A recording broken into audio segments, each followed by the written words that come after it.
So welcome. Thank you all for joining today's forum. I would like to start by thanking my co-conspirator here, Senator Smith, who has a long history of engagement on housing issues long before she came to the United States Senate and during her time here in the Senate. And I appreciate that she is here. Today we will also have other senators who are deeply engaged in questions around how people across America get access to housing. And they may have to come and go because we got a lot going on, but I appreciate that they show up, they're here, they care, and everybody will have a chance to look at the video that comes out of this. You know, I also want to begin by thanking our two brave whistleblowers. Paul Osadebe, did I get it right? I practiced. Paul Osadebe and Palmer Heenan, also right, Palmer? At HUD, they helped expose the Trump administration's dismantling of work to protect fair housing and civil rights. I also want to thank Sasha Sandberg-Champion, who is Special Counsel for Civil Rights, the National Fair Housing Alliance, and Marty Lafferty, Executive Director of the Tennessee Fair Housing Council. They are here to explain how much the Trump administration's approach to housing is hurting people across the entire country. Our nation is in a housing crisis. Costs are through the roof, families are struggling, and it's harder than ever for people to find safe housing.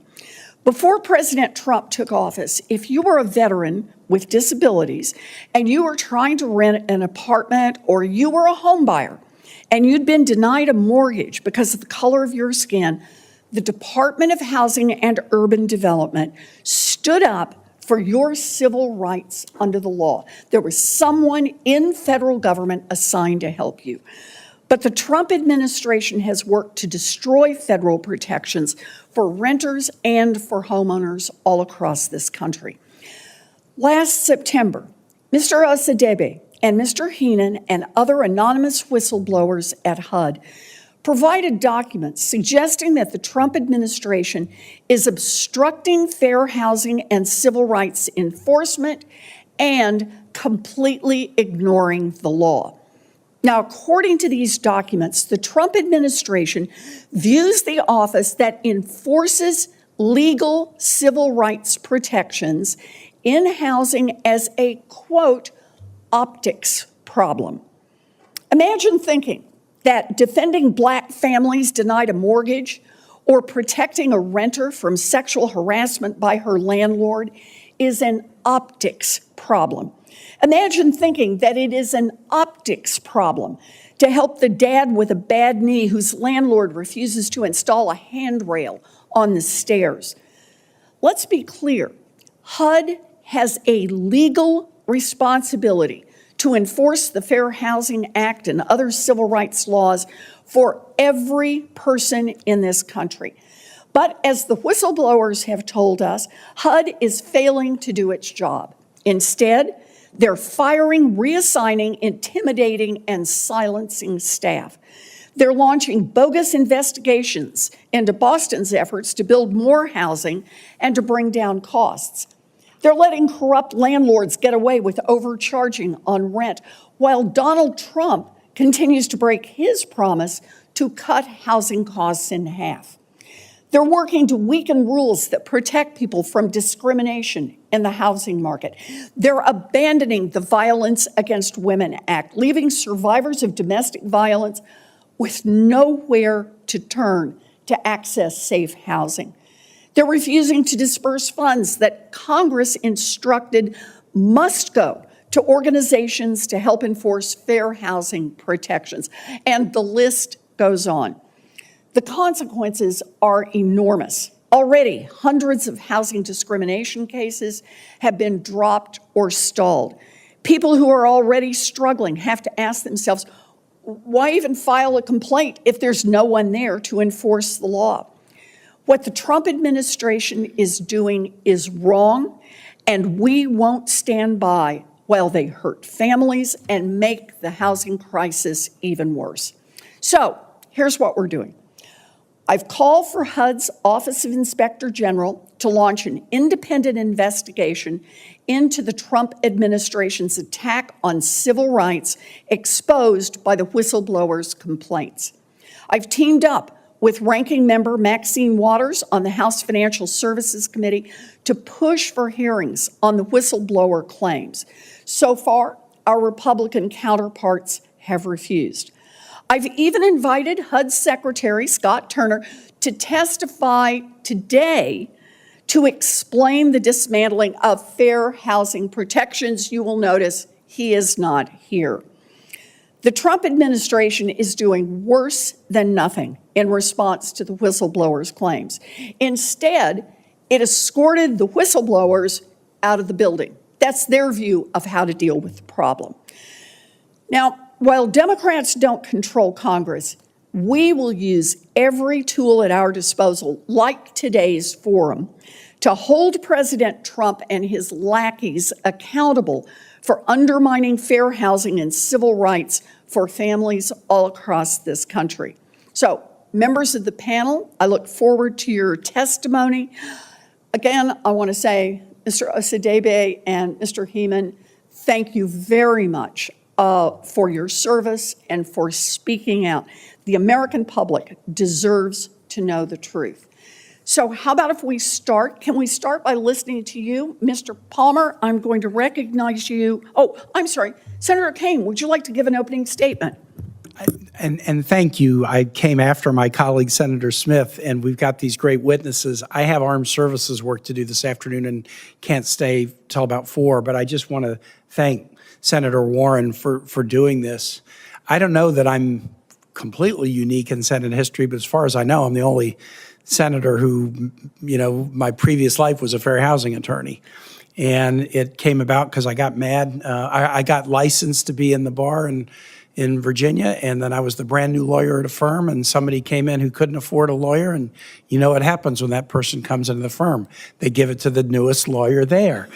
And so that was my first case, and it was a fair housing complaint in the Eastern District of Virginia back in the fall of 1984 for somebody who'd been turned away from housing because of the color of her skin. And I did one case, filed the lawsuit, settled it, and then I was the expert on fair housing law in Virginia for the next 18 years.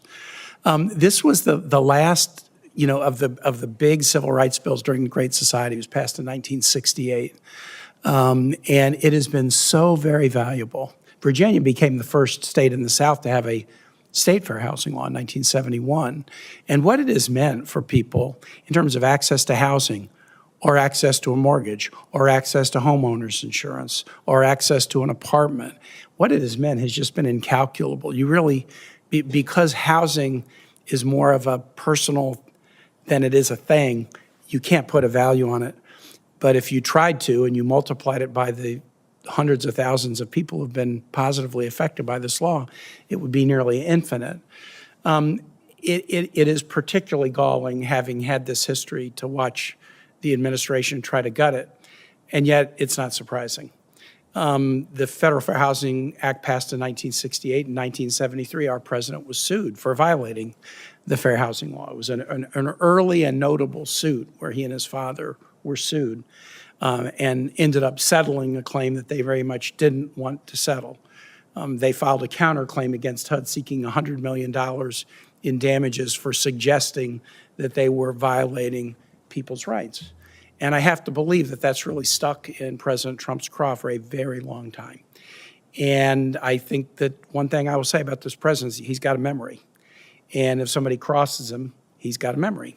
And so he thinks of the Department of Justice and HUD and the fair housing law. When he thinks about that, I think he thinks about that lawsuit from 1973.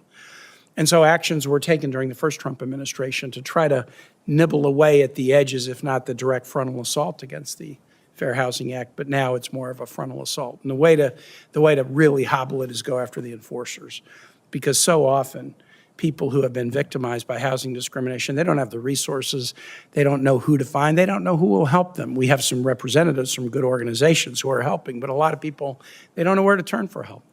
And if they don't have state fair housing agencies or HUD willing to go to bat for them, then they'll never get help. And then they'll be in housing that is not their choice.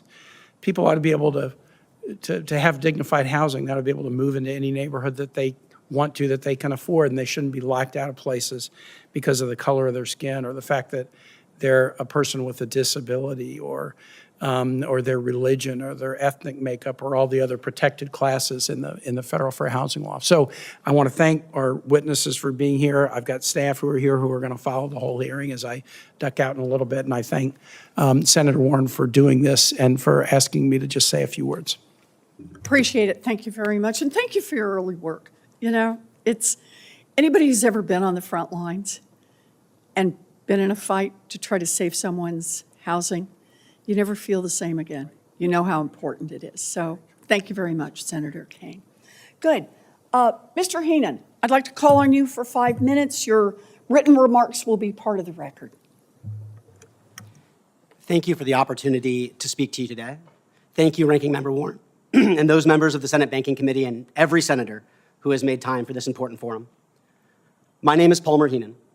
As a trial attorney in the Office of Fair Housing at the Department of Housing and Urban Development, I bore witness to an ongoing and concerted effort by the Trump administration to cease enforcement of civil rights laws, including the Fair Housing Act, which HUD is required by law to enforce. These laws protect all Americans' access to housing. Yet current HUD leadership has enacted numerous policies designed to stop enforcement of the law, including by systematically punishing those who attempt to properly enforce the law or who blow the whistle on unlawful practices at the agency. I can speak to this personally. I was prevented by current HUD leadership from carrying out my statutory responsibilities and fired by this Trump administration in retaliation for carrying out my duty. I was tasked with enforcing the federal housing laws and made protected disclosures to Congress about the dismantling of HUD's mandated functions under the Fair Housing Act. I committed to being a fair housing lawyer because housing is fundamental to the lives of Americans and to a fair society. It was an honor to work at HUD, an agency created to safeguard the right to access housing. My work was nonpartisan. The ability to access housing decreases crime, keeps families safe, and increases economic productivity. Housing is about more than just where you sleep. It's about where your kids go to school, the job opportunities that are available to you, whether there's a factory emitting toxic pollution in your backyard, how close you are to a good dentist or doctor, and whether you and your family stay safe. Since it gained enforcement authority in 1988, HUD has always, regardless of politics, pursued cases against landlords, developers, cities, and towns who chose to harm the most disadvantaged members of their communities. Whether you lived in a city, the suburbs, or the heartland, HUD fought for you and your family to have access to safe, stable, and affordable housing. Today, HUD leadership has chosen to fail in its mission. This failure is being accomplished through a three-part strategy: getting rid of civil rights staff, constant interference in standard operating procedures, and weaponization of civil rights laws. HUD leadership has systematically starved fair housing enforcement of staff in order to prevent HUD from enforcing the law. Through firings, coerced resignations, and reassignments, the current administration has prevented prosecution of cases under a law that Congress has required it to enforce since the Reagan administration. However, the Fair Housing Act is not optional. It is a statutory requirement. Constant political interference in what has always been a neutral investigative and conciliation process has also prevented enforcement. In just a few short months, neutral and lawful processes were completely upended. Instead, every decision required the approval of just one person, resulting in an impossible bottleneck for an office that is supposed to prosecute housing discrimination across the country. The end result is that HUD is simply unable to prosecute cases required by law.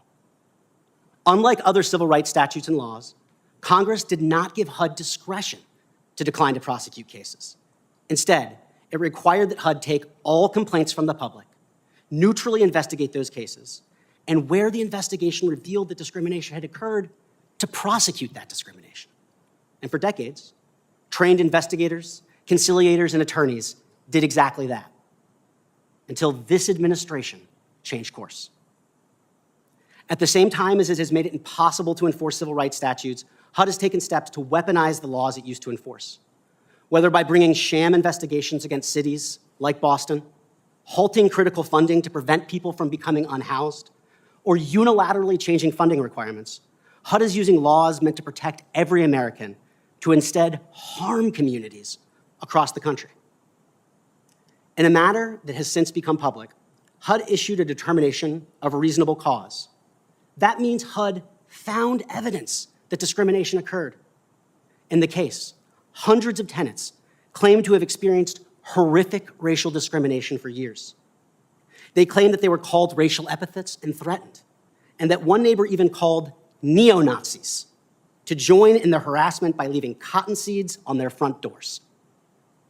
Yet, HUD chose to withdraw the referral of this charge for prosecution, despite the fact that doing so is not permitted by the Fair Housing Act.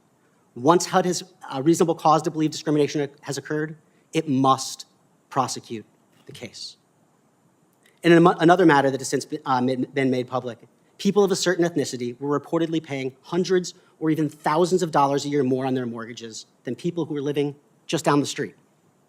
Despite having determined that discrimination occurred and having filed a charge before a judge, HUD leadership sought and obtained a dismissal of the case. Many of us who were or still at HUD are aware of countless similar cases withdrawn, settlements that were not approved, and investigations that were ended prematurely, or even after they had found evidence of discrimination. This is not normal. Dropping cases after finding such evidence is unprecedented. It has never happened before, and in practice, it's no different than refusing to enforce the act. And while cases are important, what really matters are the people those cases represent. The effects of the decisions of this administration have already been felt and will continue to be felt for months and years to come. People will be made homeless. People will have to accept substandard housing. Children will have to change schools. People will lose their jobs. Each case withdrawn, dismissed, or derailed is a person, a family, and a neighbor who has experienced discrimination in finding a home. The most fundamentally important thing to staying warm, to staying safe, and accessing the American dream. I look forward to your questions. Thank you, Mr. Heenan. Mr. Osadebe. Thank you to the members of the Senate Banking Committee, and especially Ranking Member Warren, and to every senator here holding this important forum. My name is Paul Osadebe. I'm a union steward with AFGE 476 and an organizer with the Federal Unionist Network. I'm an attorney that's intimately familiar with the workings of the Fair Housing Office at the Department of Housing and Urban Development, HUD. I'm appearing before the Spotlight Forum in my personal capacity and union capacity. I'm not representing HUD or any government agency. The Office of Fair Housing at HUD ensures equal access to housing by taking on landlords, banks, developers, governments, anyone that denies someone the American dream. I'm here today because that work is being interfered with and dismantled under Secretary Scott Turner. That means that in each of your states, survivors of domestic violence, people of color, disabled veterans, and American families are not being protected by the government that their tax dollars pay for. Palmer and I were retaliated against for telling you that truth. But we are still here to sound the alarm to the public about what's happening to their government and their rights. And we're here to ask each member of Congress to act now to protect equal access to housing. So first, I want to explain why we had no choice but to come forward. The Office of Fair Housing, OFH, was created in the 1980s because even after the Fair Housing Act was passed, it was only a paper tiger without the people and the office to enforce it. To make the promise of equal access to housing real, Congress created our office, the only federal office that must, as a matter of law, investigate, prosecute, and settle complaints, and advise the agency and Congress on civil rights and housing. Palmer and I and the other whistleblowers, the other HUD whistleblowers spoke out because that fair housing mission is being dismantled. piece by piece and worker by worker, through gag orders that stop us from talking to your constituents when they file a complaint. We were banned from talking to landlords and banks on their behalf. Think for a second, what kind of lawyer can't talk to the parties in a case? Not one that is supposed to win. Political appointees blocked us from investigating cases or charges that they didn't like. They prevented your constituents from getting justice. They illegally canceled settlements that were already agreed to years ago and stopped us from helping your constituents create new ones to solve problems without going through years of litigation. They cut the civil rights lawyers out of the process, so no one was there to make sure that HUD doesn't violate civil rights laws when it gives out federal funds or provides housing itself. And when all of that didn't work, they targeted the workers who protect your rights through firings, forced resignations, and reassigning us to defend the agency instead of defending people's rights. The result of all of that is making the Fair Housing Act a paper tiger once again, which leaves your constituents at the mercy of the real tigers out there when they are looking for housing. But despite all of these attacks, Palmer and I and our coworkers stayed to serve the American people. We took an oath to defend the Constitution and their rights from anyone who attacks them. And to fulfill that oath, 4 of us blew the whistle on illegal acts and gross mismanagement under Secretary Scott Turner. They responded with blatant retaliation and fired us.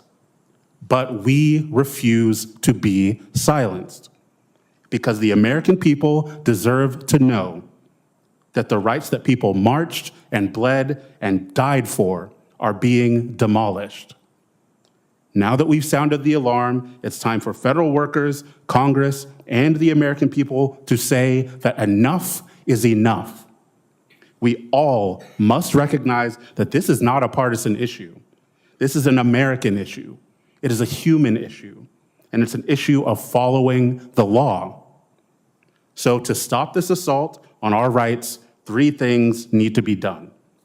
First, we need your support in fully funding and staffing HUD civil rights offices starting now. It also means action to reverse the illegal and retaliatory firings that have occurred over the last year, blocking any future layoffs, encouraging the return of those workers that have resigned, and requiring the return of reassigned workers to their jobs protecting housing access. Second, Congress must exercise concrete oversight to ensure that all political interference with complaints, investigations, regulations, conciliation agreements, charges, referrals, or any other civil rights work at HUD is eliminated. The law must determine how complaints and investigations are handled, not political ideology or landlords and banks. Finally, Congress must weigh in to stop the escalating weaponization of HUD funding. That weaponization deprives your communities and constituents of critical funds purely for political reasons. Congress must act to preserve local and state control and autonomy over their own housing needs. And whether you accomplish this through legislation, bipartisan conversations, oversight of HUD and Secretary Turner, or other methods, it's up to all of us to defend people's rights, even when it's hard, or we're going to have to watch them all slip away. So thank you for allowing me to speak with you today, and I'm eager to answer any questions you have. Thank you very much, Mr. Osadebe. Mr. Sandberg-Champion. Thank you, Ranking Member Warren and other distinguished senators for the opportunity to testify today. I am Sasha Sandberg-Champion. I think you might want to just double check that your microphone is on. Yeah, you got it. Is it working now, Senator? No, you got to press it. How about, is it working now, Senator? Yeah, Okay. get a little closer. Thank you for the opportunity to testify today. I am Sasha Sandberg-Champion, Special Counsel for Civil Rights at the National Fair Housing Alliance. NAFA leads the fair housing movement and works to eliminate housing discrimination and ensure equitable housing opportunities for all people and communities. We also represent over 170 local nonprofit fair housing enforcement agencies all around the country. NAFA appreciates your attention to the issues raised by these courageous HUD whistleblowers. On a personal note, I was Deputy General Counsel at HUD in the Biden-Harris administration. I supervised HUD's fair housing attorneys, including the two who are testifying today. I can attest that they, as well as their colleagues at HUD, are among the most dedicated and capable public servants this country could ever want. It is a travesty that they have not been permitted to do their jobs and serve the people of America. We applaud their bravery in stepping forward to shine a light on HUD's unlawful conduct, even at risk to their own careers. As senators, as you know, we are in the throes of a fair and affordable housing crisis that is impacting millions around the country. And as you've heard, far from trying to help, the Trump administration has compounded the problem by attacking those who are committed to addressing it, inside and outside the federal government. They have caused chaos, fear, dysfunction, insecurity, and rising prices around the country. The result is that those who face discrimination are denied justice, and the already fragile housing market is further undermined. Congress established fair housing as a national policy of the U.S. with the passage of the Fair Housing Act in 1968, after the horrific assassination of Dr. Martin Luther King, Jr. Congress later bolstered the Act's protections in 1988, including by providing HUD with greater authority and a mandate to take enforcement action when warranted. Soon after, Congress created the Fair Housing Initiatives Program, pursuant to which private nonprofit organizations all over the country can provide education about and enforcement of the Fair Housing Act at a scale and at a local level that HUD cannot. Both these programs are vital to making the Act's promises real. And yet this administration has been rapidly dismantling both HUD's own capacity to enforce the Act and that of its grant recipients. It is not doing so at Congress's behest. It is refusing to spend money that Congress appropriated and to implement in good faith programs that Congress authorized. It is eliminating much needed fair housing staff, and it is preventing those that remain from doing their work effectively. It is attacking its own grantees at every opportunity. It is refusing to fully enforce the Fair Housing Act, for example, by refusing to consider valid complaints that are based on disparate impact, and it is trying to stop states and localities from providing robust protections of their own. HUD is abdicating its responsibility to veterans seeking accessible housing, to families seeking a place to live, to LGBTQ people facing discrimination, to women seeking to escape violent partners, to prospective renters turned away because they were arrested for a misdemeanor 20 years ago, to prospective homeowners blocked from getting a fair mortgage by an unnecessary credit requirement. And the harm from these attacks on fair housing reverberates throughout our economy. The Fair Housing Act should be the blueprint for increasing our nation's supply of affordable housing. It is a key to reforming exclusionary zoning that locks out renters, low-income people, and people of color from certain neighborhoods. It can drive inclusionary practices that permit entry-level homeownership opportunities. It ensures that everyone has a fair chance to rent or own a home without encountering arbitrary barriers. Fair housing laws improve our communities block by block. They strengthen our economy and make the nation more prosperous. Now is the time for Congress to increase its oversight of this administration's actions to ensure that the Fair Housing Act's protections remain real for all of us. Thank you, and I look forward to answering your questions. Thank you so much, Mr. Sandberg-Champion. And now we will hear from Ms. Lafferty. Thank you. Thank you, Senator Smith, and thank you, Senator Warren, for hosting this event today and for everybody who's been able to attend. I'm Marty Lafferty. I'm the Executive Director of the Tennessee Fair Housing Council. We're a nonprofit organization based in Nashville, Tennessee, and for 30 years, we've been working to fight housing discrimination across Tennessee. For that entire time, our primary funding has been a Fair Housing Initiative Program grant from HUD. Since the beginning of 2025, HUD has shifted from being a valued partner in enforcement of the Fair Housing Act to being hostile to and suspicious of people who have experienced housing discrimination and also of organizations like ours. Changes at HUD have harmed the Tennessee Fair Housing Council and our clients in multiple ways. These changes have also harmed respondent housing providers. HUD's delay in awarding FIP funds prevented our organization, the Tennessee Fair Housing Council, from providing full services for 7 months. We had to cut staff. We were unable to take on as many new cases and to help as many people who were experiencing housing discrimination. We couldn't do any fair housing testing during this time, and we had to decrease our education and outreach about fair housing. We're glad to have our FIP grant back. It took a lot of work to get it back. We're very glad, but we're very worried and concerned about the changes at HUD to the enforcement process. These changes are requiring our organization, our clients, and housing providers to do extra work and take more time in order to resolve complaints. HUD has put barriers in place to prevent our clients and others experiencing discrimination from even getting into the door at HUD. There are barriers at the intake process. So as an example, last fall 2025, we filed a fair housing complaint with HUD on behalf of a Black client who had experienced housing discrimination in her apartment complex. She was being treated differently from other white tenants, and she believed that she and other folks who were Black were being treated differently from white tenants. We provided specific examples of that treatment in the complaint.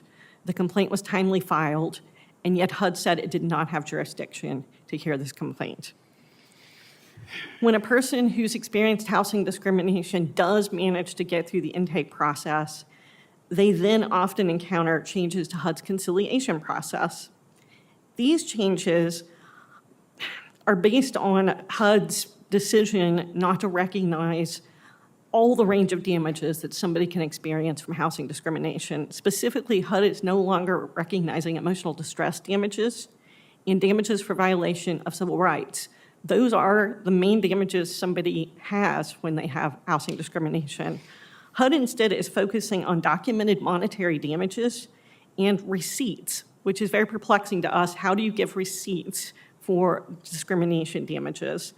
Because of this, HUD is requiring all complainants to complete a damages worksheet and attach the receipts. If complainants cannot or will not do that, HUD will not even begin the conciliation process. So for people who've had complaints in the pipeline for a while, when this change happened, it caused delays. We had one client who had negotiated a conciliation agreement with the housing provider. Both parties signed it. So HUD wrote it, both parties signed the agreement, and then it just sat there, and we couldn't figure out what was going on, and we weren't getting good explanations about it. Finally, we were told, well, normally your region would sign off on this, and that would usually happen within a couple of weeks. And then we were told it's stuck at HUD headquarters. And we were told that all the agreements from across the country were going there, and there was a backlog. And so finally, we get through the backlog, apparently, and we're told headquarters will not sign off on this agreement because your client did not complete the damages worksheet and your client does not have receipts. Again, client and respondent had already agreed to resolve this complaint. So I took a stab with my client at completing the worksheet, and it took us some time to do that, and we put in detailed information about her emotional distress damages and what had happened. And we turned that into HUD, and very quickly, I literally think it was in the same day, we got back, there are no receipts, we are not going to sign off on this agreement. So it seemed like my client and the respondent were stuck in kind of a limbo. They wanted to resolve it, they couldn't resolve it. Fortunately, our organization was able to negotiate a private agreement between respondent and our client. But it took additional time. It took about 4 additional months to finally get this thing resolved. And our client had to withdraw her HUD complaint because it wasn't a conciliation agreement. So her settlement is not public. We don't have the educational value that normally would come from a HUD agreement.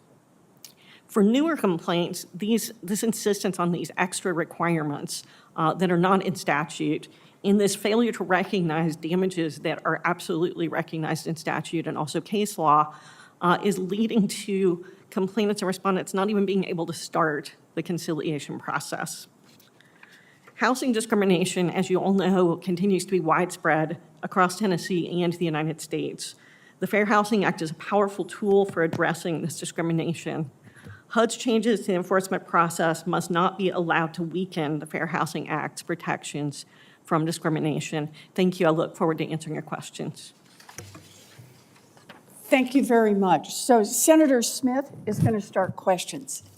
Thank you so much, Senator Warren, for convening this group, and just greatly appreciate all of you for being here and for your courageous work. You know, this topic is near and dear to my Minnesota heart because my friend and mentor, Walter Mondale, was chief author of the Fair Housing Act in 1968, and his co-author was a Republican senator from Massachusetts, Edward Brooks, who was the first black senator elected to the United States Senate since Reconstruction. So this is something that I care a lot about, and I know Senator Warren does too, and I come from the place that everybody deserves a safe, decent, affordable place to live. And without that, nothing in your life is really going to work. And at this moment, when Americans are facing a real crisis of housing supply and housing affordability, defending and enforcing these civil rights laws around fair housing is absolutely essential to getting at that underlying challenge of having a safe, affordable, decent place to live. So I want to dive into this in a couple of ways in the time that I have. And I want to start in this place. So I have heard, this is for you, Ms. Lafferty, I've heard from a lot of stakeholders in Minnesota that HUD has significantly reduced its efforts to protect people with disabilities from housing discrimination. My understanding is that there have been suggestions that HUD will not investigate claims related to any reasonable accommodation or failure to accommodate disability rights. So let me just ask you, does this match what you have seen from the Trump administration? And can any of you speak to what this retreat from the law, would mean for Americans? Thanks for that question, Senator Smith. Thanks for that question, Senator Smith. This does absolutely match our experience. Previously, enforcement of the Fair Housing Act's protections for people with disabilities was robust, and people with disabilities tend to bring the most claims across the United States and also in Tennessee. I have a case right now where we have a reasonable accommodation claim, and it's also, there's two different claims. There's a race claim and a reasonable accommodation claim. Our client provided a doctor's letter from her own doctor about the accommodation claim. The investigation has gone on for quite a while at this point, and recently I was contacted by the investigator to say, we're going to need your client to sign this medical release form so that we can have her doctor fill out this form, and they wouldn't even give me what the form was, and also we might request medical records. And so I said, well, I'd be happy if you need additional documentation to request this information. Can you give me the form? No, we can give you some of the questions. The questions were things that were not even related to a reasonable accommodation. It was, do you have substantial limitations? And I think it was 2 or more life activities. It wasn't even just one major life activity. It had a whole bunch of questions. One of the questions was, will you, doctor, be willing to testify about this if this goes to court? I was told that if the doctor said no, the case would be closed. I challenged this and said our clients have never been asked to sign this kind of release form. We've already given you appropriate documentation of disability and need for the accommodation. And we were told, well, HUD now has to request this because we have to preserve the chain of custody, which is not even a standard for a civil rights case. It's just incredible. Yes. What you're describing is an agency that is using bureaucratic falderall to, it's not only that they are they're not enforcing the law. They are actively thwarting efforts to make sure that people's rights are respected. I want to just turn to Mr. Osadebe or Mr. Heenan. I mean, how does this connect with what you've seen inside the agency as whistleblowers? It's entirely consistent with it. Unfortunately, what we saw over and over again was the systematic dismantling, depriving of staff, as I spoke about before, Yep. but also just this increase in bureaucratic barriers Yes. that were clearly intended to make it harder for people that had already filed their complaints to have their complaint move forward, but also just harder for people to file complaints to begin with. And I think this is a really important thing to keep track of, because as HUD continues to put out numbers talking about, oh, we closed this number of cases or we dealt with this number of complaints, it's important to think about the fact that if they put up a bureaucratic barrier, that means that someone, as Ms. Lafferty just said, withdraws their complaint because they don't see it going anywhere. There's been no remedy. There has only been people, I mean, at best, people are just giving up because they have no way of thinking they're going to get any. That's exactly right. Why would I stay in this labyrinthine process that's not going anywhere? And to speak, Senator, I think this is really important. You know, we think of civil rights very often in terms of race and color, and those are so important as protected classes. But disability is so common, and there are so many people in our country, veterans, who have become disabled because they served our country. And right now, or I shouldn't say right now, but it used to be that HUD was one of the few agencies that could go after developers who built inaccessible housing, who made it so that a veteran who lost their leg or their arm or their ability to walk because they served our country, who made sure that they could literally get in the door. Right. That enforcement's not happening. So there's the problem of reasonable accommodations, but there's also the problem of constructing accessible housing from the jump. And none of that enforcement's happening right now.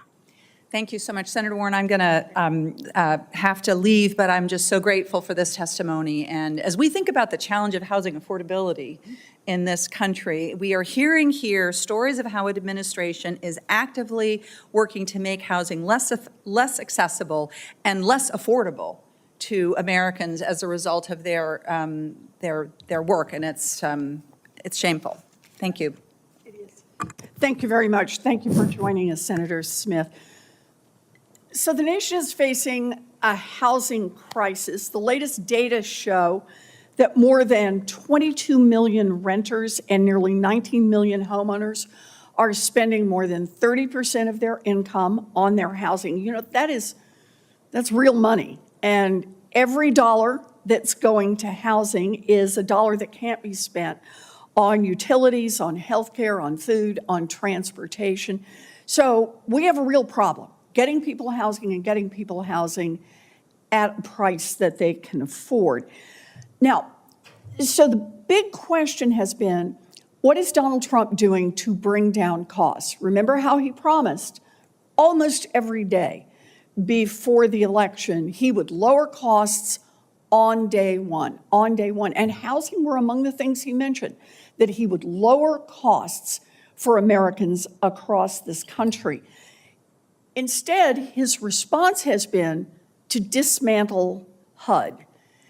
And so let's talk about what that means. When you start firing the cops on the beat who try at least to keep the playing field level for families that are looking for housing. And let's just talk through this a little bit about what it looks like. What housing discrimination looks like. Some things people could pick up on their own. You're black, you fill out an application, you hand it to the landlord, and the landlord says no, but we'll lend to somebody who otherwise looks just like you financially and educationally. We can see that one. That one looks pretty clearly like discrimination. Tell me about other ways that discrimination shows up. What else have we got? Mr. Osadebe? So discrimination has taken countless forms from the day that the Fair Housing Act was passed and from before. Often it looks like making sure that affordable housing is not built in the first place, because once that housing is built, everyone can potentially benefit from it. But if politicians or powerful or people with a lot of money decide that they don't want people of color in their neighborhood, they don't want disabled veterans, they don't want people who've suffered from domestic violence in their neighborhood, that housing is never built in the first place. And that ends up affecting all of us, not just the person who was initially barred from housing. Okay, let's keep going from there. Okay, I just want to kind of get this laid out because not everybody lives in this space. We've got some wonderful experts here, but not everyone thinks through the implications of how many people get discriminated against in housing and what it means for them. We talk about the Violence Against Women Act. What does it mean? What do you all actually see on the front lines for women who are, it's usually women, who are being discriminated against because they have an abusive spouse? How does that work? So the cases there are often really sad and very complex because it's someone who is being stalked by a partner, physically abused, and they try to get housing to escape that situation, housing funded by HUD that is supposed to be helping the most vulnerable Americans. They come to the landlord and they say, I need housing, but the landlord says, no, I don't want you here. Or they say, once someone's already moved in, oh, you've called the police too many times because you have been attacked physically, and so we're evicting you. Or you try to flee the unit and they say, we're taking your voucher away. You can't leave for any reason. What would normally happen is one of the attorneys and the investigators who were trained on how to handle people in a trauma-informed way, they would talk to the complainant once they file a complaint and say, we're going to help you out. We're going to make sure that you get that housing. We're going to make sure that you get to keep your voucher.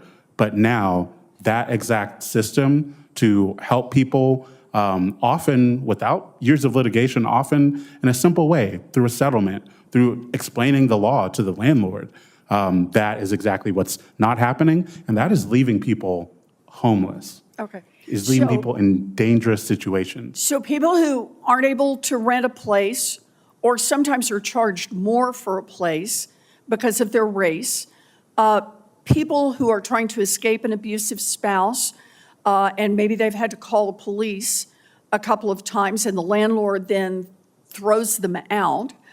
This would be another violation of civil rights laws. What else have we got? Mr. Palmer? I'm sorry, Mr. Heenan? That's fine, Senator. Thank you.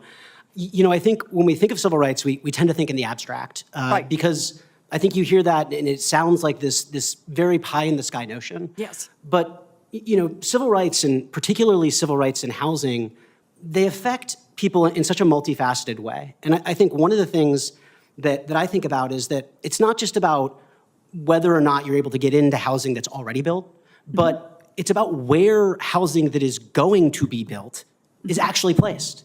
You know, Paul said it so well that sometimes people don't want people of a certain type in their neighborhood. And so as a consequence, affordable housing never gets built in that neighborhood. And that has an effect not just you know, for that housing, but for years and decades to come, because that might be the neighborhood where the good jobs are. That might be the neighborhood where the good school is. That might be the neighborhood where housing's already less expensive, but no one can get into it. And as a consequence, it deprives people of the ability to move to that neighborhood. And one of the things I think that kind of brings this home is I've worked on a lot of different cases over the course of my long career as a civil rights attorney. And I remember a case just a few years ago where we were able to take someone who was in an abusive relationship. She was a disabled veteran who was essentially unhoused. Her landlord had decided that, essentially due to her race, she didn't really need a roof that prevented rain from coming into the house. So she was living with her child in a house that flooded every time it rained. And I don't mean from the ground up, I mean from the roof down, because there were so many holes. And because of the protections of the Fair Housing Act, and because she contacted me and the office, we were able to take her from being in this situation of essentially being unhoused to becoming a homeowner in just a few months. That's the kind of work that civil rights lawyers do on a day-to-day basis. It's not an abstraction. I think of the clients that I have been able to help who are homeowners or are in safe housing today, every single time I showed up to work, because that's what it means to Americans. It means the ability to become a homeowner, the ability to have their children somewhere safe where they can go to a good school and have a good job. So I'm hearing you say that your jobs at HUD were about calling out bad actors, but it was also about educating people about what the law would not permit them to do. It was about counseling clients about how to work with their landlords and telling landlords what their responsibilities would be, and overall, just trying to get people into safer, affordable housing for themselves and their children. Would that basically describe your job? Absolutely. And I think this is one of the things that HUD has done for a long time that's made a huge difference, not just to people seeking housing, but housing providers, because there are a lot of housing providers that are trying to follow the rules. And they want to know, they're eager to know, how do I build accessible housing? How do I make it so that a veteran can come and live here, and that, if they require the use of a wheelchair, they can get in? And it's HUD that teaches them how to do that. It's a free service that we used to provide at HUD. Hey, here are the guidelines. Here's how wide you should make the door. And it is exactly this work right now that the Trump administration is shutting down. Is that right? That's exactly right. There's literally no one in the driver's seat doing that work right now. Thank you. Senator.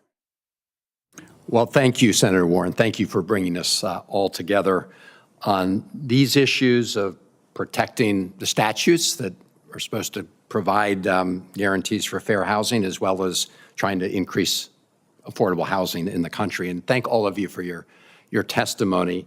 And I do want to start with the two of you, the whistleblowers. And I want to say how grateful I am, and I know our fellow Americans around the country, for your speaking out on these important issues, because our laws are only as good as our willingness to enforce them, right? Otherwise, they're broken promises, false promises.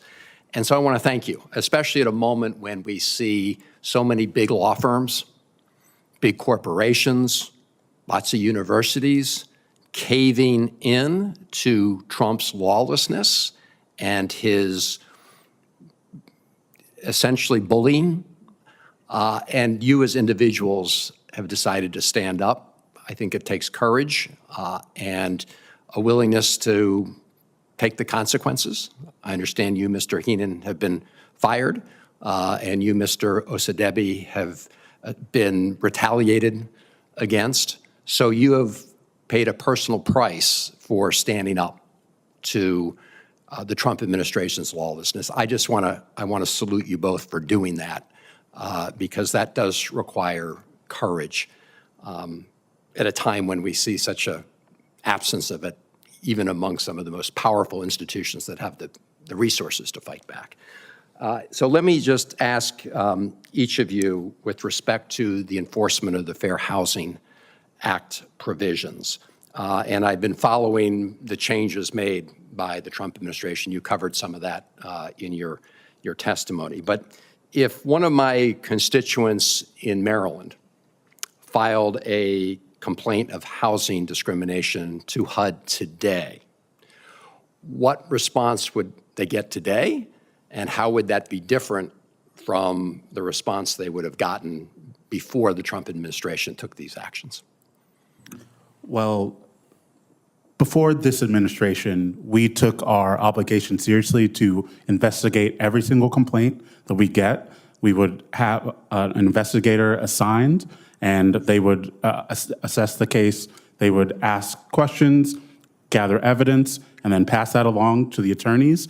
We would look at all the evidence, compare it to the law, and we would see whether there's reasonable cause to believe that discrimination happened in a case. And along the way, we would try to settle the case. We'll see if we can resolve it peacefully. Just educate everyone on what they're supposed to do and make sure that the problem is solved both for the people involved in the case and going forward for the public. That's what our unique role is. We serve individuals and the American public. And then we would prosecute the case if need be. Every step that I just described is exactly what has been dismantled and limited by this administration. So at the investigatory stage, they have caused such fear through reports of mass firings that they intended to do in the office that investigates cases. And you cannot expect that you're going to be able to enforce anything without a full office of investigators who are trained and ready and who feel free to take the case where the facts lead without being worried about being attacked for bringing disfavored cases, cases that don't fit with the political agenda. And then once it gets to the attorney stage, so many of the attorneys have been reassigned or fired for one reason or another, or who saw the writing on the wall and felt that they had to resign. All of that has limited our ability to help anyone who files a complaint. There's very few people left, and they attempted to fire, the vast majority of the investigators during the shutdown. It was only congressional action that stopped that from happening, but that does not mean that they will not try again. So going forward, unless something changes, there is going to be a lot less help for people who need safe and equal access to housing. And that is an abdication of responsibility by HUD, and it's moral injury to us who are trying to help people on a daily basis and are being prevented from doing that. And that's completely unacceptable. Senator, Thank you. Yep. I'm sorry. No, I was please. just going to add, imagine calling 911 and the operator picks up and says, well, we can't get to your case right now. We know a crime has been committed against you, but 50% of the police force has been fired, and our lieutenant is telling us there's an optics problem with responding to the type of crime that you're reporting. That's what's happening right now at HUD. And oh, by the way, we got rid of 2/3 or 3/4 of the prosecutors, so it might take us years and years to actually prosecute your case, even if we eventually get to it. That's what your constituent could expect now. Because as Ranking Member Warren said, they've removed half the cops on the beat, the investigators, and they've removed more than 2/3, close to 3/4 of the lawyers who were actually prosecuting the cases. That's what's happening right now at HUD. Well, again, thank you for shining the light on this. And as you said, if you take the cop off the beat, obviously all the lawbreakers are going to not only get off scot-free, but there'll be more lawbreaking because the deterrent will go away. Do I have time to ask a follow-on? Thank you. Again, I do want to thank both of you because at a time when, again, so many people in powerful institutions are cowering or going along, you're doing what you need to do, which is blow the whistle on this lawlessness. And speaking of lawlessness and blowing a whistle on it, Mr. Sandberg, champion, you note in your testimony the importance of the Fair Housing Initiatives program, the FIP program, with respect to the enforcement of the Fair Housing Act. And in 2024, FIP recipients processed tens of thousands of discrimination claims under the Fair Housing Act. My understanding is that about 3/4 of all Fair Housing Act complaints are processed by FIP recipients. But against the will of Congress, the Trump administration has essentially eliminated that function and at the same time is weaponizing the money it gives to states for fair housing enforcement, threatening those states that have their own anti-discrimination protections, like I'm glad to say the state of Maryland does. So could you just talk a little bit about the consequences of these actions in terms of the ability to get any kind of justice if you've been discriminated against, and the impacts on states and the risk states are taking if they continue to proceed to do the right thing when it comes to enforcing fair housing? Absolutely, and thank you for that question, Senator Van Hollen. As you said, NAFA compiles a report every year about fair housing complaints that are filed with every conceivable institution around the country. And we find reliably that FIP recipients end up processing more fair housing complaints than all federal and state law enforcement agencies put together. FIP agencies are the first line of defense for the Fair Housing Act, and frankly, they help HUD do its job too by figuring out which complaints should be filed with HUD and resolving many complaints before they ever get there. This year, in this last year of the Trump administration, it has been a sustained attack on FIP recipients, beginning with a abrupt termination of their of many FIP grants one night in February without any warning. FIP recipients had to sue to get that funding reinstated a month later. Later on, the Trump administration refused to renew multi-year grants when they came up for second or third year of three-year grants. They just let them sit there in limbo without doing paperwork. And again, FIP grantees went many weeks without getting funding. And then they refused to issue new funding awards for FY 2024. And if you could check your calendar, we're in 2025. They refused to issue FY 2024 awards until the very last moment. And again, they had to be sued to do that. And many of those awards, they still haven't done the paperwork to start them. So many FIP recipients have been sitting for months waiting for funding from the federal government, which you appropriated, which you authorized, that HUD has not gotten to them. And the results on the ground are stark. FIP recipients have had to lay off. They've had to lay off staff. They've had to cut back programs. They certainly can't plan and expand programs and do any initiatives or do any long-term investigations because they're sitting in a state of limbo waiting for their funding that they're entitled to and that you appropriated. So that the consequences for fair housing are stark. Well, thank you. Just on that FIP program, and Senator Warren and I have been in meetings today where we discussed the appropriations bills for fiscal year 26, including the THUD appropriations bill, which, as you know, has not yet gone through this House-Senate process. One of our efforts is to try to put up guardrails to require that monies be spent as directed and as intended. We haven't had a chance to see the fine print yet with respect to that bill, and that's what you discussed is one of the things, of course, we'll be looking for to determine whether it meets the smell test with respect to protecting those funds as intended. So thank all of you for your testimony. Thank you, Senator. Thank you. Thank you, Senator Van Hollen. So the Trump administration has vowed that it will upend using disparate impact analysis to determine when discrimination, unlawful discrimination, has occurred. And he's done this through an executive order back in April of last year. So far, the Department of Justice and the Consumer Financial Protection Bureau have both had to change their practices. And most people think that HUD, housing, is up next. So just for a minute here, I want to give an example of what disparate impact analysis does in discrimination. So suppose we have a landlord who says that he will determine what kind of income he wants to count, and he's not counting any child support and alimony, just doesn't want to count that. He'll count all kinds of other income, but not alimony and child support. And he says he's perfectly entitled to do that.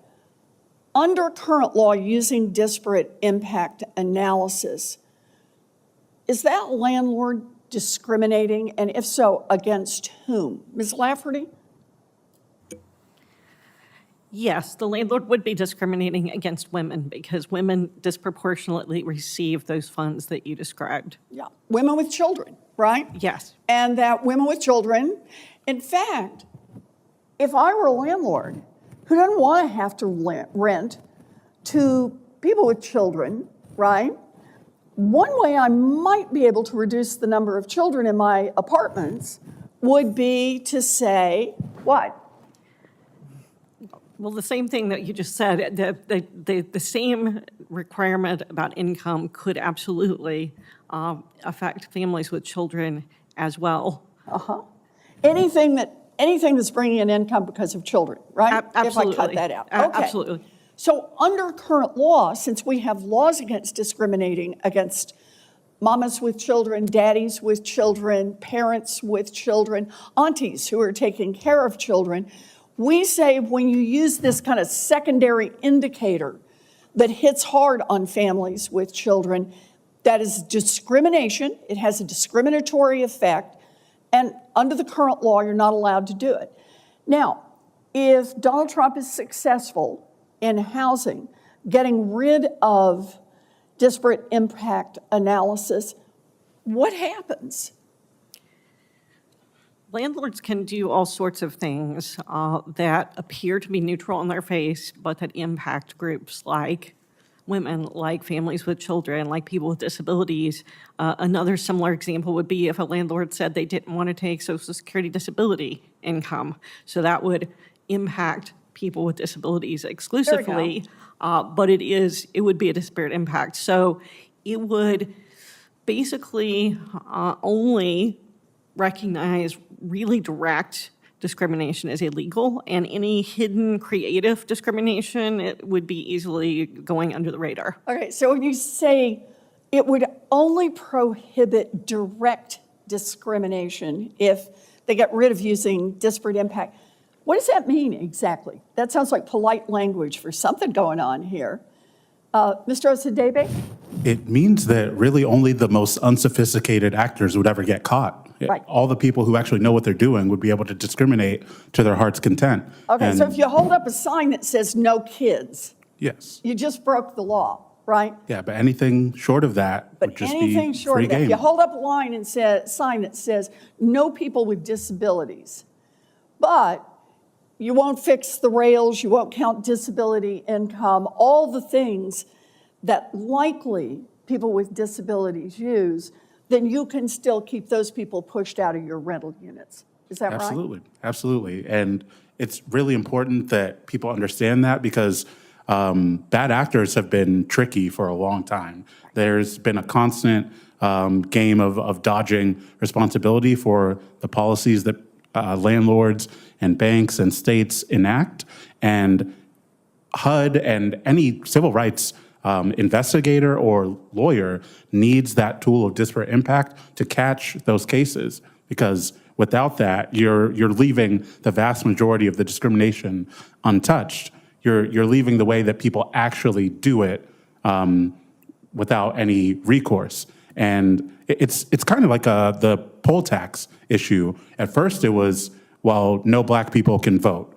Then it's a neutral poll tax, policy. meaning when people vote, they're going to have to pay so much money to have an opportunity to vote. Yes. And everybody has to pay it. Yes. Black and white both pay. Yeah, it's equal. It's completely valid. And of course, the same thing with literacy tests. We're just checking to make sure that the voters are qualified, you know? And if we're accepting that, we are accepting a lot of garbage. And I don't think, the law has been very clear that we don't have to accept that. The Fair Housing Act makes it clear that we don't have to accept that. And the act says on the first page, within the constitutional power of the United States, we are trying to eliminate discrimination in housing. To get there, you have to have disparate impact. It's just necessary. Mr. Heenan, did you want to add to that?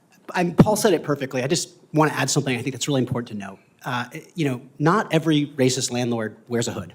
The simple fact of the matter is that, as we have moved to enforce these laws over the years, landlords have gotten more and more sophisticated at finding ways to get around the protections that do exist. That's why it's important to have a strong enforcement arm that is able and willing to go out and say, look, that policy is clearly and intentionally set to prohibit somebody with a disability or a mother with children or a disabled veteran from living in that housing. Knock it off. We understand that you didn't hold the sign, as you said, Ranking Member Warren, but this policy is clearly intended to get at and prevent those folks that you don't want to live there from living there.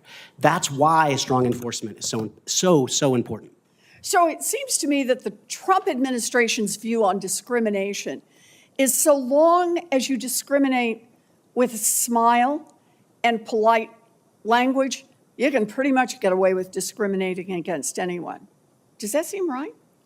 I mean, from what I saw with the restrictions on fair housing and equal opportunity, their ability to fully and freely investigate cases, the restrictions on the Office of Fair Housing. That's what it seemed like. I believe they basically stated that in their policy statements from September. I think they said, we are only pursuing the most blatant of cases, and if you bring anything else, we're going to shut that down. And I think that's what's happening. I think we understand the policy that the Trump administration is pursuing on discrimination. Thank you. Senator Booker. You say thank you to them. I just want to thank you for holding this vital hearing. I want to thank the two whistleblowers here, two attorneys. You guys blow me away, and I get very emotional because there were two lawyers who are passed away now from a generation ago in the 60s, Arthur Lessman and Marty Friedman, who helped this DC family trying to move to New Jersey and literally set up a sting operation where they would send white families to follow this black couple around. And they literally got a house they fell in love with. They were told it was sold. The white couple found out it was not. On the day of the closing, one of those two lawyers shows up with the black man, the father of the family, confronts the real estate agent for his racism, trying to enforce it was months after the 68 fair housing law. Anyway, the lawyer gets up. He's violating federal law, but he doesn't care. He's defiant and punches Marty Friedman in the face, 6 a Doberman Pinscher. They leave, but thanks to those lawyers writing letters back and forth, the owners of the house found out. They sold the home to the black family, and the black family had a 2-year-old and a baby. And then 43 years later, that baby becomes the 4th black person ever elected to the United States Senate, me. So this is my story. I am here because of fair housing activists. I'm here because of the federal laws that protected families like mine. They were able to move into a neighborhood they would have never, ever been able to move into. So you all are heroes, your courage stepping forward, and as whistleblowers, and this hearing is so vital at a time that I'm watching literally the laws that my mom marched for in this town, fought for, lobbied for, pushed for, being rolled back, the protections that were won by the sweat and blood of my ancestors, our ancestors, are now under horrific assault. And so I'm just grateful for your presence here. I'm grateful for your courage, and I want to get right to the questions that my team and I have that I think are just really vital. And even the senators I've talked to who've been here, I just passed Senator Van Hollen. I just know this has been a great conversation. So why don't I start questions for the two incredible men before me, Mr.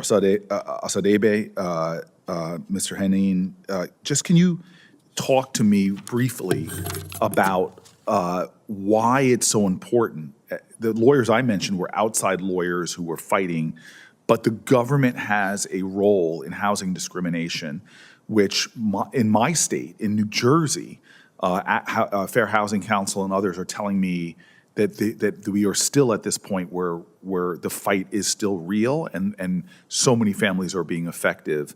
And so could you please, if you can, just talk to me about the urgency that the federal government play a role and what are the consequences right now of Trump's attacking these programs and this kind of enforcement work?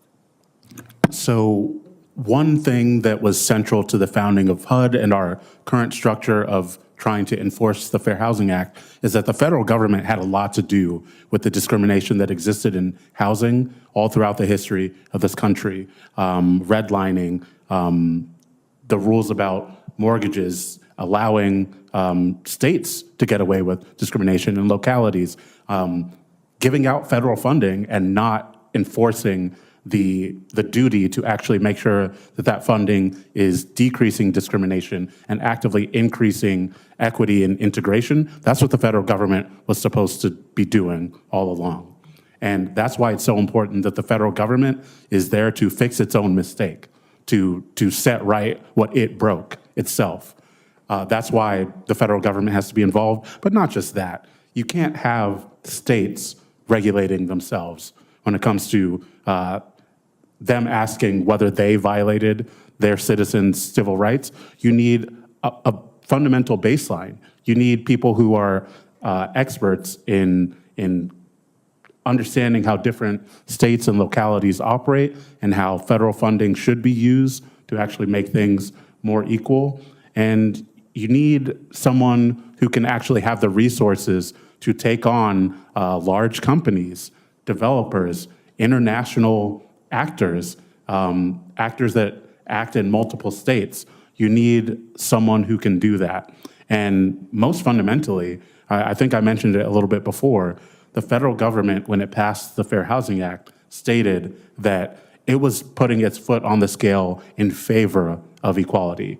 It was saying we are going to be active in eliminating discrimination in housing. But I love how you do this, and my time is emptying out quickly, but when I was mayor of the city of Newark, I saw the legacy of the discrimination, the defunding, the redlining, even the transportation policies of gutting communities with highways, zoning decisions, and all layer in inequality within our state. And people didn't realize when I was coming up in Newark, I was told that we were the 5th most segregated state, not because of any laws that were still on the books, but because of the legacy of creating centers of these big pockets of poverty in communities that just did not want certain types of housing and more in their communities.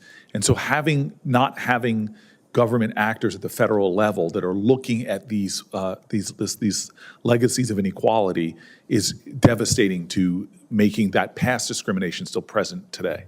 Is that right? Yes, absolutely.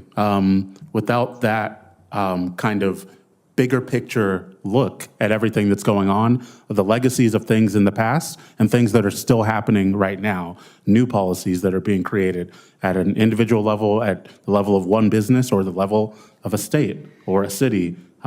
Without that, we are not getting closer to our stated goal of eliminating discrimination. We are getting further and further away from it, and that's my fear right now.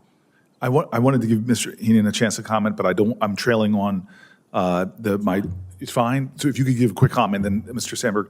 Champion, I have a question for you, then I'm done, and I know it's been a long day. I can be brief. Senator Booker, I think it's such an important question, and Paul said it so beautifully, but I do just want to add, the Congress, appropriate money that's spent across the country by HUD to build housing, but not just housing, because HUD has two parts. There's the housing part, and there's the urban development part. And so part of the job of our office was to make sure that if HUD is funding a wastewater treatment plant or is funding services for people that are unhoused, that money, those taxpayer dollars, are not being used to increase discrimination, yes, to make segregation worse. And right now, there is no one who is actually able to do that, which means that taxpayer dollars may well be, and I'm quite confident are, right now being used to increase segregation, to make the housing problem worse and less equal. And that is something I think about every day that I was walked out of the building, in September. And I saw that from an environmental factor, that there's layering, sort of the injustices get deeper in many ways if nobody's addressing the underlying discrimination that caused the inequality. That's exactly right. And why my kids, when I go home to Newark, have 4 times the asthma rates as surrounding suburbs, why their soil is toxic, air is toxic, why their housing options are more limited, why their schools are underfunded, is all sort of building on top of each other. It starts with housing. It starts with where you live, where you sleep. That impacts every single part. So that's exactly right, Senator. Okay, real quick, if I can, and I appreciate this opportunity, but can you speak to me how eliminating the majority of HUD's fair housing staff and dismantling these programs impact your member organizations in New Jersey and across the country? And I really want to know what happens to tenants facing that discrimination when they don't have even a number to call or no longer have access to any resources or support. Can you just paint that picture for me? Yeah, right now, if you're in New Jersey or frankly most places in the United States and you have a fair housing issue, HUD is closed for business. You could go to HUD, you could try to file a complaint if you can figure out how, and you will get no response for a very long time. And when you do get a response, it will not be helpful. They will not provide you justice, and they will not provide you relief. Unfortunately, that's just the bottom line right now. So I'm going to end with this, if I can. So my greatest hero, I literally wrote a chapter about him in my book, was a guy named Frank Hutchins, who was part of the citywide HUD Tenants Coalition. I was a young lawyer coming out. We were taking on slumlords and everything. And I just love his final words to me when he was sitting in hospice. He could barely speak. It was hours before his death.